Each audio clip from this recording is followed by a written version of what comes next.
It is football night in South Florida overtime. He's Ian Hest. I'm Emerson Lotzi, and by now you know the drill, people. Yeah, we've got highlights from the biggest games all around the area tonight. Plus, as always, we have our high school expert, Wells Dusenberry, and Maria Martin that will be helping us break it all of the action down. We'll get to those two in just a minute, but we get things started tonight with a battle in Palm Beach Gardens, a crosstown rivalry between the Gators and Dwyer. And with less than 5 miles separating the schools, that trash talk filling up the Twitter timelines all week long. Gardens looking for years of revenge. 5 straight losses to the Panthers. Number 3, Dwyer dominating this rivalry as of late. Open quarter, Dwyer jumping on top. Varric Davis, 8-yard end around, sneaking on into the end zone. Watch him give that Gator chomp. We told you about that trash talking, E. 7-0 to the Panthers. Second quarter, Jakari Moses doing work. Bouncing inside, bouncing outside, getting back in for 6. Make it 13-3 Panthers. Later in the quarter, Moses just doing work. Wow. Look at him go into Gator territory. And then next play, yeah, you got to feed the beast. 15-yard touchdown run, 2 scores on the night for Moses. Dwyer wins 32-6. Maria, Wells, what did the Panthers have rolling? Yeah, Ian, I think you said the right word. Dominating is definitely the right word.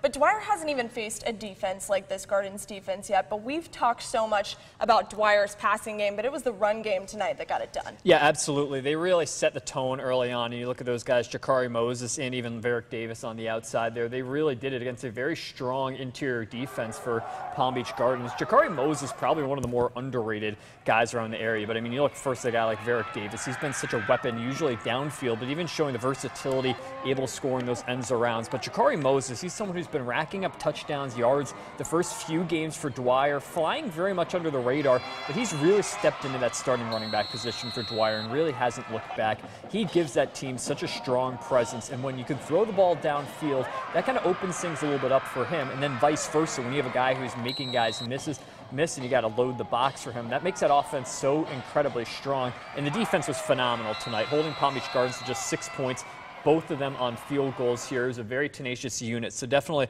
a great performance overall by Dwyer. Yeah, I think Jakari Moses is definitely somebody that we're going to have to look out for in the next coming weeks. So, guys, I'm going to send it back to you. There's other great running backs around the area, but Jakari Moses quickly becoming one of them. After winning just 4 games last year, Fort Pierce Central also looking like its normal self again. Yeah, Cobras 3-0, taking their talents to Palm Beach County tonight for a matchup against a very hot Wellington football team. It's a top 10 battle. 10th ranked Wolverines riding a 3-game win streak.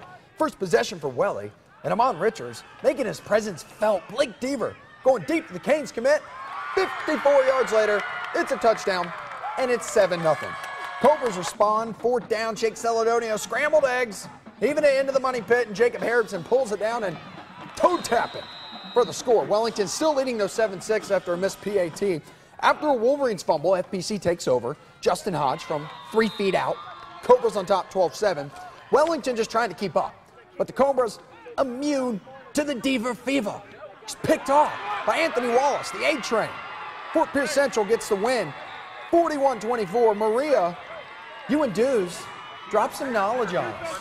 Yeah, you see that first play is you've always got to have like a token Amon Richards play in a Wellington game, but it looks like Wellington was no match for Fort Pierce Central's defense tonight. They completely smothered Wellington's offense. Yeah, and this has been the strength of this Fort Pierce Central unit. It's really the tenaciousness and the physicality of them, especially up front. You look at how strong this unit is here, and I think that they really kind of exerted their will in this game. Their defensive line, is really as good as it gets in the area when you look at some of these big guys. Anthony Knight and Will Davis, the defensive tackle and FAU commit. They've got players out wide. Greg Simmons, a Nebraska commit at linebacker. There's a ton of really big blue chip talent on this Fort Pierce Central defense, and that's really been the key for this turnaround for Fort Pierce Central this year. Yes, the schedule was ridiculously hard last year, but you can see how much more mature they are, and it's tough. A lot of teams really can't match up with the strength they have up front. So if Fort Pierce Central is going to be really successful and make that deep run in the postseason, it's going to be on the backs of that really strong senior-laden defense, which has just been phenomenal so far. And you kind of hinted on the maturity of this Fort Pierce Central team, but what can you expect from them looking forward? I think you look at the same things here, the defense being strong, and offensively, that's been a really key, strong part for this team. Jake Saldoni has been very confident in the quarterback position. He was a first-year starter last year as a junior. He's very strong running the offense, and Justin Hodge has been a revelation at running back for this team. So I think those are really the two big factors right there. You put in the defense and the maturity of Jake Saldonio, and I think that's what you got to keep looking for Fort Pierce Central. Well, it definitely looks like they're going to be giving us a lot more as the season progresses. And guys, I'm going to send it back to you for more highlights. Thank you, Maria. As we get into district play this season, Atlantic making the jump up to Class 8A, and 3 games in, couldn't have scripted a better start. You really couldn't. The Eagles undefeated through 3 games and outscoring their opponents 113-28. I'm not like a math wizard, but I feel like that's a lot. That's a lot to a little. Tonight, Atlantic aiming to keep the momentum going as it opens district play versus Park Vista. So in the third quarter, ATL was leading 13-7, but Park Vista takes a 1-point lead when John Smith hits Adam Proke. So cue the upset alert, right? You know, Atlantic ain't sweating it. Shondarius Phillips doing Shondarius Phillips things and just leaping over dudes, looking like he's running hurdles. Give him the first down. Sets the Eagles up nicely for their next play. Jared Ferguson on the carry. Fergie, 33-yard touchdown, followed by a 2-point conversion. Atlantic avoiding the upset, winning 37-20. Let's keep with that District 10-8A theme going. 9th-ranked Boca Raton continuing its hot start to the season up against Santa Lucius. A few minutes into that first quarter, Boca already up a touchdown. Prednor Elman pushing his way past the end zone through the defense, giving him 6 points, 13-zip Boca. Second quarter, make it 20-0 Bobcats. Philip Santiago to Xavier Moley. Not exactly like Odell Beckham, no, but very close enough. Very close. Check this out again. Trying to come with it one-handed, tips it to himself. Amazing catch. Still getting the A for effort. Boca Raton extending the undefeated streak, shutting out the Chiefs 41-zip. Speaking of undefeated, Lake Worth facing a 1-loss Spanish River crew. Second quarter, Trojans knocking on the door. Chris Nazian hooking up with Tyler Nix, and this game's tied up at 14. The Lake adding 2 more points right before the half. Bad snap on the punt. Make that a snap. Knee hits the turf, and when that happens in the end zone, it's a safety. 16-14 Trojans lead, and Sharks were more than 6 minutes on their opening drive in the third quarter. That'd be Sam Burton, 1 yard, 21-16. In the fourth, only leading by 2, Spanish River putting this baby on ice. Daniel Myers, the Brooklyn Beast.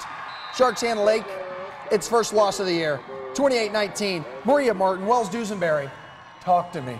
A busy, busy, busy night for 10-8A district matchups, and you saw a lot of pretty exciting things. You know, Atlantic almost getting a loss, the #1 team in our county. But what can you see? Where do we stand in this district right now? I think you look right now at the standings, and this thing, it shaped up a lot tonight. You look at what Atlantic did, getting that win, and Boca Raton as well. You can kind of see the playoff picture shaking and turning into focus right now if you pull up the full screen right now, looking at the standings of this right here. You see Boca Raton right now off to a 2-0 start, and then Atlantic undefeated as well. John I. Leonard undefeated too. I think Boca and Atlantic right now are really the 2 front runners. I'd pretty much be shocked if Atlantic and Boca didn't come out on top in this district. Spanish River and Blake Worth both have a loss right now. Spanish River has lost already to Boca Raton, so that puts them a little bit behind the 8 ball when you look at that facet right there. I don't think John I. Leonard's really going to be able to compete with Atlantic or Boca Raton this year. So I probably expect to see Atlantic winning this district and Boca Raton coming in second, and they're definitely right on pace for that right now.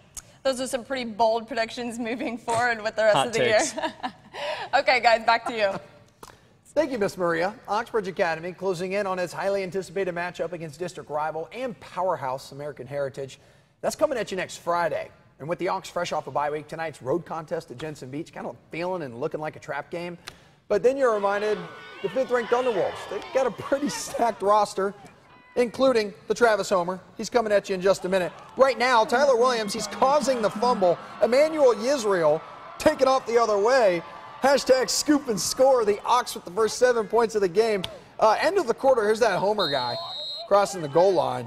14-0 lead for the Thunderwolves. And Oxbridge just driving again in the second. Angelo Navaroli really wants this touchdown, right? But Jensen's Tyrese Jackson shutting him down. Mad good on the pick. Look at it again. Hest, you were at this game. You witnessed this. You could not believe this interception. Could not believe it. Too bad Ox's offense is a well-oiled machine.